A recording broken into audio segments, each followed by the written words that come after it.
Alright guys, स्वागत है आपका इस वीडियो में। तो फाइनली यहाँ पे ब्लू बॉक्स का 16th एपिसोड आ चुका है और इधर इस एपिसोड से कल्चरल फेस्टिवल आर्क शुरू हो चुका है। ठीक है, तो चलिए फिर ये वीडियो शुरू कर लेते हैं, बाकी बातें वीडियो के एंड में कर लेंगे। एपिसोड की शुरुआत में यहाँ पे हमें टाइकी के घर का सीन दिखाया जाता है। अब यहाँ पे चिनात्सु होती है, वो भाई नहा के रेडी हो चुकी होती है। इधर आके टाइकी उसको गुड मॉर्निंग बोलता है। चिनात्सु कहती है तुम्हारे सर के ऊपर क्या है, तो टाइकी चेक करने लग जाता है। तो चिनात्सु कहती है कि क्या फनी पोज बना रखा है तुमने, है ना। जिसके बाद ये लोग स्कूल में आ जाते हैं। अब यार टाइकी यही सोचता है कि यार इन दोनों के बीच में कुछ भी बदला नहीं है, पहले से और ज्यादा बेटर हो चुका है, नॉर्मल हो चुकी है चीजें इन दोनों के बीच में। ठीक है, और कुछ ज्यादा ही रियल लग रही हैं जब से ये लोग बीच से आए हैं। अब इधर हमें क्लास में एक अनाउंसमेंट सुनाई जाती है कल्चरल फेस्टिवल के बारे में। ठीक है ना, और इन लोगों की जो क्लास है ना वो स्नो वाइट का ड्रामा करने वाली है। ठीक है, अब यार हीना है वो स्नो वाइट बनने वाली है बेसिकली। तो यार समझ रहे हो ना तुम, तो यार उसका मेन रोल है यहाँ पे। भले ही टाइकी यहाँ पे क्लास रिप्रेजेंटेटिव होता है, तो हीना कहती है कि तुम मेरी मदद करना, मेक श्योर करना कि सारे के सारे काम ठीक से हो। तो टाइकी कहता है कि वैसे देखो इस चीज के लिए तो अलग से एक बंदा है, उसके ऊपर ये सारी रिस्पॉन्सिबिलिटी जो डायरेक्ट कर रहे हैं सब कुछ, लेकिन ठीक है मेरे को काफी खुशी होगी ये सब करके, कोई चिंता वाली बात नहीं है। तभी उसको एक लिस्ट दी जाती है पार्टिसिपेंट्स की, और ये लिस्ट उसको सेकंड क्लास में पास ऑन करनी होती है। तो वो यहाँ से चला जाता है। जब वो यहाँ से जाता है तो क्यों इधर हीना से पूछता है कि देखो मैं तुम्हें एक बात बताना चाहता हूँ। भले टाइकी ने ये बात मेरे को डायरेक्टली नहीं बताई है, लेकिन मुझे ये बात पता है कि क्या तुमने टाइकी को कन्फेस किया है। तो ये सुनकर तो हीना शॉक हो जाती है, चिल्लाने लग जाती है। तो सारी लड़कियां बोलती है कि क्या कर रही हो तुम, हम रिहर्सल कर रहे हैं। तो हीना कहती है अरे अरे मेरे को माफ करना। तो हीना यहाँ पे कंफर्म कर देती है कि हाँ उसने कन्फेस किया है टाइकी को और वो उसको पसंद करती है। दूसरी ओर यहाँ पे हमें टाइकी का सीन दिखाया जाता है, जो कि जब रूम में आता है यहाँ पे सेकंड ईयर के, तो इधर कोई नहीं होता सिवाय चिनात्सु के। अब चिनात्सु अकेले बैठे होते हैं पीछे की तरफ। अब वो बताता है कि भाई उसको ये लिस्ट देनी थी, तो चिनात्सु कहती है कि मैं दे दूंगी ये लिस्ट तुम्हारे बदले, ठीक है ना। अब ये दोनों यहाँ पे बात करने लग जाते हैं कि कैसा होता अगर ये दोनों एक ही क्लास में होते। एक दूसरे को टॉन्ट मारते हैं कि टाइकी 1 साल छोटा है, तो टाइकी कहता है कि तुम 1 साल पहले पैदा हो गई, अगर तुम 1 साल लेट पैदा होती तो हम दोनों एक ही क्लास में होते। और फिर यहाँ पे चिनात्सु और ये दोनों इमेजिन करने लग जाते हैं कि ये दोनों सीट पार्टनर्स होते और हमेशा तुम सोते रहते क्लास के अंदर, टीचर तुम्हें डांट के जगाते, और फिर तुमसे जब क्वेश्चन पूछा जाता तो तुम्हें उसका आंसर नहीं पता होता तो चिनात्सु हेल्प करती टाइकी की, ठीक है ना। ये सब देख के ये लोग यहाँ पे इमेजिन करके हंसने लग जाते हैं। वैसे यहाँ पे एक लड़की आती है तो टाइकी इधर से निकल जाता है। हमें यहाँ पे कोर्ट का सीन दिखाया जाता है, ये दोनों ही अपनी प्रैक्टिस कर रहे होते हैं। जब यहाँ पे टाइकी घर पे आता है तो वो देखता है कि इधर कोई आया हुआ है इनके घर में, और ये और कोई नहीं बल्कि चिनात्सु की मॉम होती है। अब बेसिकली यहाँ पे चिनात्सु के जो नाना जी है यानी कि चिनात्सु के मॉम के डैड, वो कोलैप्स हो गए थे। ठीक है, उनको ज्यादा चोट नहीं लगी, लेकिन हाँ अगले महीने उनकी सर्जरी होगी, जिस वजह से 1 महीने के लिए यहाँ पे चिनात्सु की मॉम रहेगी। उन्होंने रेंट पे एक अपार्टमेंट ले लिया है और चिनात्सु यहाँ से शिफ्ट आउट होने वाली है। मतलब अब वो यहाँ पे अपनी मॉम के साथ रहेगी 1 महीने के लिए। तो यार शिफ्टिंग वगैरह में टाइकी हेल्प करवाता है। अब ये सारा काम जब खत्म हो जाता है तो चिनात्सु कहती है कि अभी भी हम मॉर्निंग प्रैक्टिस पे तो मिल ही सकते हैं ना, तो कोई दिक्कत वाली बात नहीं है, तो कल सुबह मिलते हैं। अब टाइकी यहाँ पे सुबह जल्दी जल्दी उठ के भागता है यहाँ पे कोर्ट के अंदर। जब वो आता है तो वो देखता है इधर कोई भी नहीं होता। अब उसे पता चल जाता है कि यार पहले चिनात्सु का घर पास था, मतलब इनका घर पास है तो जल्दी पहुंच जाते थे ये लोग प्रैक्टिस के लिए, लेकिन अब यहाँ पे उसका अपार्टमेंट थोड़ा दूर पड़ता है, इस वजह से शायद वो अभी तक टाइम पे नहीं आई है। तभी यहाँ पे देखता है वो कि हारियो भी इधर आ चुका होता है। तो टाइकी सोचते है हारियो इधर क्या कर रहा है। तो हारियो बताता है कि यार मेरी मॉम को कुछ काम था सुबह और उन्होंने मेरे को जगा दिया, तो मैंने सोचा मैं जल्दी आ जाऊँ। तो यार सुबह काफी अच्छी है मेरे ख्याल से, हमें वॉक करके आना चाहिए, जॉगिंग करके आते हैं चलो। तो यहाँ पे घसीट के ले जाने लगता है वो टाइकी को, और टाइकी मन में कहता है यार देखो जॉगिंग करना काफी अच्छा होता है, लेकिन आज ही के दिन क्यों। तो यार वो तो उसको घसीट के ले जाता है। अब हमें यहाँ पे क्लासरूम का सीन दिखाया जाता है। तो टाइकी परेशान होता है कि यार वो आज चिनात्सु को बिल्कुल देख भी नहीं पाया। उसकी क्लास की ये बंदी होती है, वो कहती है चलो मीटिंग का टाइम हो गया, चलो मेरे साथ। ये लोग यहाँ पे मीटिंग में आके बैठते हैं। तो यहाँ पे सारे के सारे लोग होते हैं, क्लास रिप्रेजेंटेटिव और वाइस। तो चिनात्सु भी सीआर है, आपको पता होगा, तो चिनात्सु भी इस क्लास के अंदर होती है।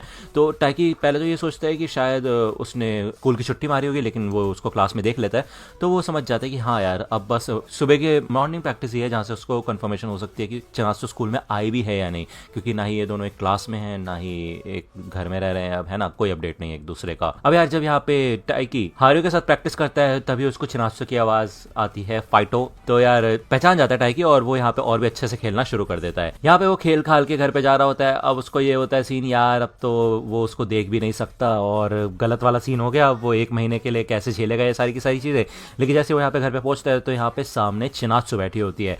अब टाइकी कहता है क्या मतलब तुम अब यहीं पे रहोगी, तुम्हारा तो अपार्टमेंट है ना। तो चिनात्सु कहती है हाँ हाँ मतलब मैं कुछ भूल गई थी, मैं वो लेने के लिए आई थी। चिनात्सु कहती है वैसे तुम प्रैक्टिस पे नहीं आए आज, तो टैकी कहता है कि देखो बात ऐसी है कि मैं आया था लेकिन हारियो सेनपाई मेरे को ले गए थे। तो यार चिनात्सु बताती है कि उसकी गलती नहीं है, उसने गलत ट्रेन ले ली थी, ठीक है ना, इस वजह से वो लेट हो गई। इवन स्टेशन पे उतरते साथ ही वो थोड़ा बहुत भागी भी जिससे कि वो थोड़ा जल्दी पहुंच जाए, लेकिन वो नहीं पहुंच पाई। जब वो वहां पहुंची तो टाइकी उधर था ही नहीं। ओके, दूसरी बार हमें स्कूल का सीन दिखाया जाता है। अब यहाँ पे हीना प्रैक्टिस कर रही होती है अपनी लाइंस, और भाई वो काफी कमाल की होती है, मतलब कॉन्फिडेंट होती है बहुत। तो टाइकी इस चीज को देख के इंप्रेस होता है। क्यों बताता है, देखो यार जब अपने ऊपर रिस्पॉन्सिबिलिटी आ जाती है ना तो बंदा मेच्योर हो ही जाता है। अब यहाँ पे क्यों भी अपनी फैमिली को याद करते हैं कि शायद उसके छोटे भाई बहन है जो कि हमेशा नीचान नीचान बोलते रहते हैं, तो वो भी थोड़ा रिस्पॉन्सिबल हो चुका है। टाइकी मन में कहता है कि वैसे देखा जाए तो सबके सब लोग अपना रोल अच्छे से प्ले कर रहे हैं। अब यहाँ पे भाई एक बंदे को कुछ जरूरत होती है तो टाइकी कहता है ठीक है ये काम मैं कर देता हूँ। तो सारी लड़कियां ये सोचती है कि यार टाइकी कितना ज्यादा रिलायबल है, उसके ऊपर भरोसा किया जा सकता है, वो कभी भी काम से पीछे नहीं हटता। तो जब ये लड़की उसकी तारीफ कर रही होती है तो वो हीना शर्माने लग जाती है, क्योंकि वो उसको पसंद करती है, उसकी पसंद की कोई तारीफ करेगा तो उसको तो अच्छा ही महसूस होगा, है कि नहीं।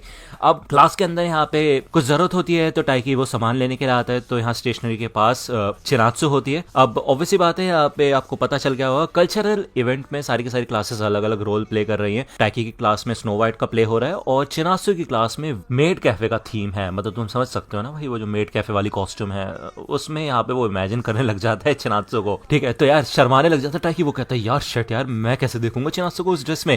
तो चिनात्सु तभी बताती है कि लेकिन मैं तो सीआर हूं ना, इसलिए मैं सर्व नहीं करूंगी कस्टमर्स को। तो ये सोच के यहाँ पे टाइकी रोने भी लग जाता है, कहता है यार मेरे को देखना था तुम्हें। अब ये दोनों जब यहाँ पे बात कर रहे होते हैं तभी हीना और बाकी लड़की यहाँ पे आ जाती है। हीना कोनिचिवा बोलती है चिनात्सु को और चिनात्सु यहाँ से चली जाती है। एक दूसरे को बेस्ट ऑफ लक बोलते हैं टाइकी और चिनात्सु।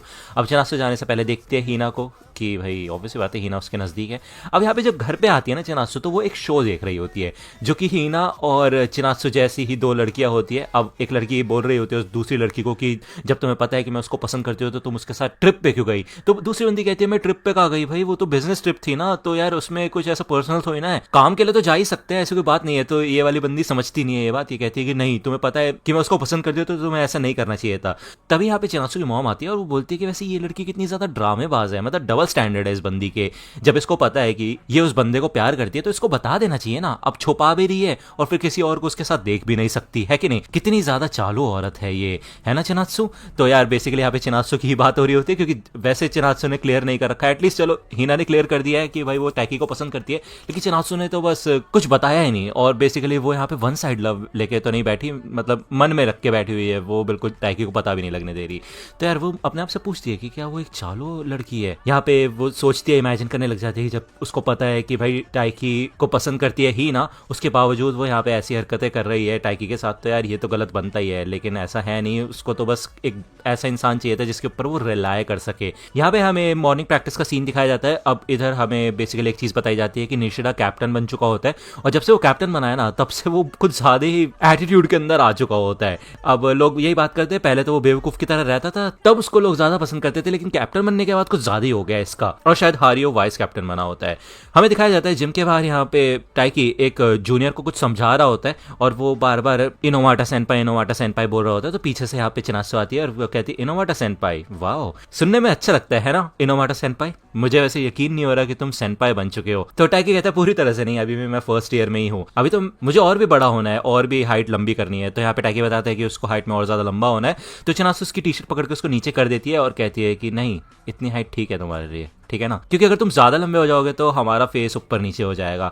तो चिनात्सु ये बोल के यहाँ से चली जाती है और टाइकी सोचते हैं वैसे हाँ देखा जाए तो इस हाइट पे हम दोनों के फेस आमने सामने रहते हैं, लेकिन यार मैं एक लड़का हूं, मेरे को और लंबा होना है यार, इस हाइट से कोई काम नहीं बनेगा। दूसरी ओर यहाँ पे हमें हीना का सीन दिखाया जाता है कि वो इधर आता है। अब बेसिकली ये दोनों इसी बारे में बात कर रहे होते हैं कि जो हीना है उसके अंदर काफी हिम्मत है यार, उसने वन साइड लव कर रखा है टाइकी के साथ, मतलब उसे पता है कि वो चिनात्सु को पसंद करता है, लेकिन फिर भी हीना ने उसको कन्फेस किया, जो कि काफी ज्यादा मुश्किल डिसीजन है। अब हीना पूछती है यहाँ पे क्यों से कि क्या तुम्हें कोई पसंद है, किसी को पसंद करते हो तुम, बताओ, मेरी तो पूछते रहते हो बार बार। तो क्यों यहाँ पे सोचते हैं एक लड़की के बारे में और वो कहता है कि हाँ पसंद करता था, लेकिन उस लड़की का एक बॉयफ्रेंड है, इस वजह से मैंने गिव अप कर दिया, मैंने कोशिश करना छोड़ दिया। अब क्यों यही कहता है कि देखो मुझे पता है कि तुम टाइकी को पसंद करती हो, लेकिन मैं फिर भी तुम्हें सपोर्ट नहीं कर सकता क्योंकि टाइकी मेरा दोस्त है और इसलिए मुझे उसी को सपोर्ट करना है, ठीक है ना। तो हीना कहती है यार ये तो बिल्कुल उल्टी बात है, जबकि तुम्हें मेरा सपोर्ट करना चाहिए। तो यहाँ पे हीना को भेजा जाता है फोटो कॉपी करने के लिए, और जैसे वो इस रूम के अंदर आती है तो चिनात्सु ऑलरेडी इधर शामिल होती है।